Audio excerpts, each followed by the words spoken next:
Hey everyone. Okay, so the first major thing to talk about with this episode is Zoro and how we see him basically have a literal brush with death. Like, literally, the Grim Reaper actually appears before him. And even now, even though I have a much better understanding of this moment, this is honestly still kind of an enigma to me, because, kind of a spoiler, but after this moment, like, the whole encounter kinda just gets dropped. Like, after this, like, beyond Wano, it's what happened to Zoro here. It's never brought up, it's never talked about, it's never referenced or mentioned, it's just never touched on again, but by Zoro or anyone else after this point. At least not yet.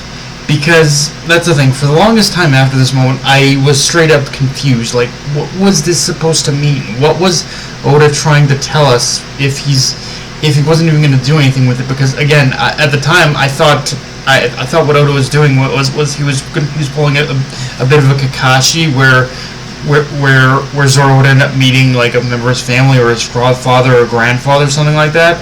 But no, it wasn't even used for that purpose. It was just kind of, like, brought up, and yeah, after this point it's never brought up again. But with that said, however, after having watched a few videos about Zoro's future in the series after this point, and how his path towards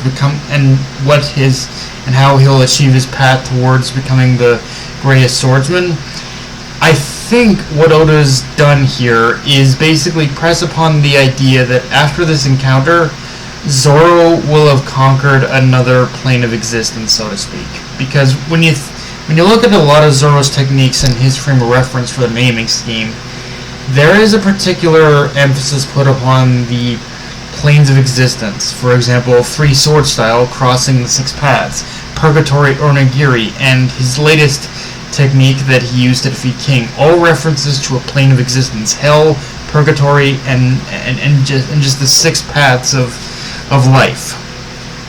Now,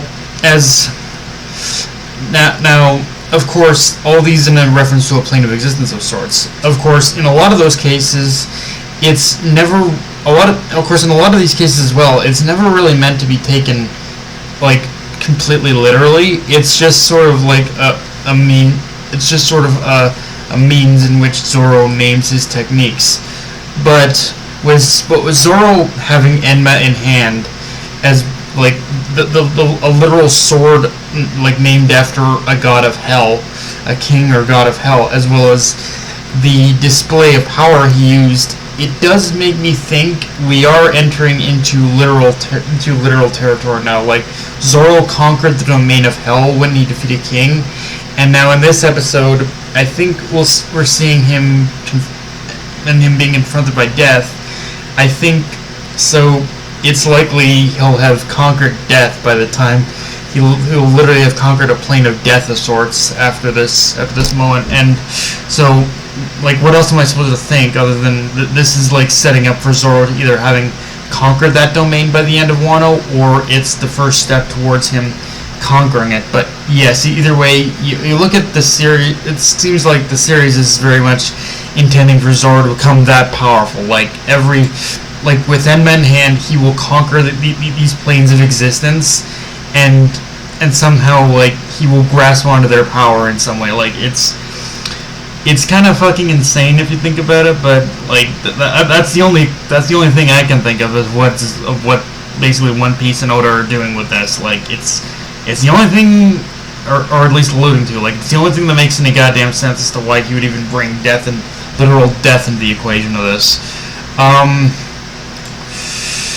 With that said, though, even though a lot of this episode did focus on what was going on in the backdrop and on the side of the nameless characters, I do like how this episode did kind of reinforce the idea that even though both sides of the conflict have taken a hit by this fire, the Alliance is the one that's kind of struggling the hardest to just survive and keep itself alive right now through, like, the chaos.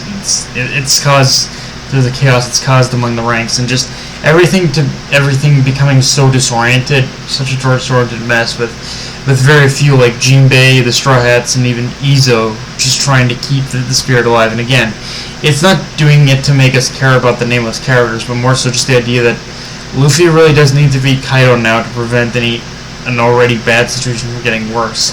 And on the side of Raizo, he needs to start making a big play to defeat Fukurokujo, because the longer either of these fights drags on, the worse the situation gets. And right now, Raizo actually is the only one to actually prevent the immediate problem from spreading. So, like, Raizo, you need to get on defeating this guy, alright?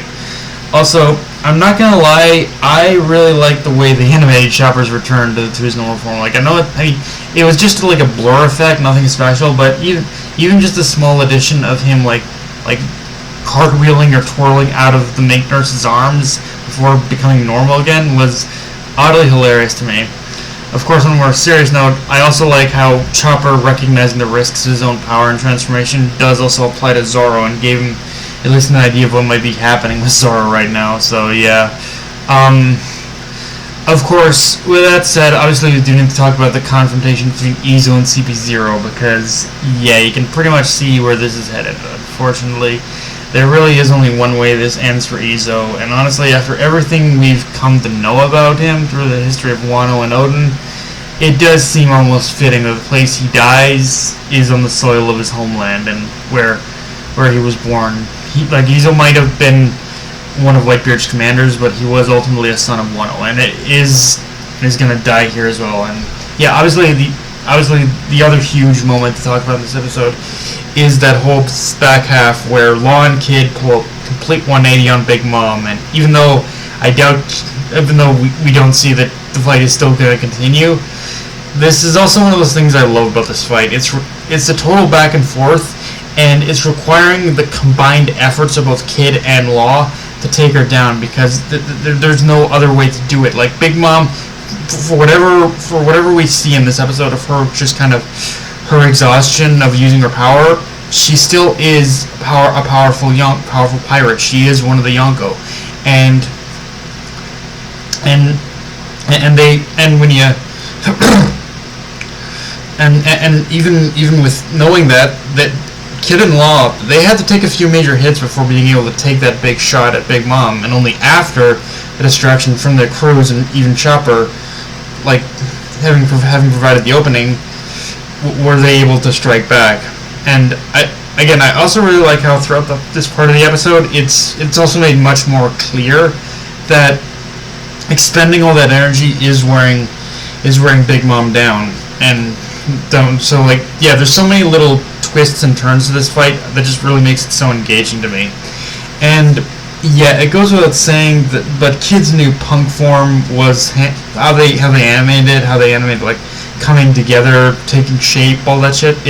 It was handled amazingly in the anime, which in itself, like, it's, when it comes to Kid in this fight, in retrospect, it is a great fight, but it also makes me kind of weep a little for Kid of what's to come, of what his fate ultimately becomes after this arc, after he leaves Wano. Like, it's one of those things where what Oda did to Kid, I understand why he did it, but I feel Kid needed a little bit more play before what happened to him.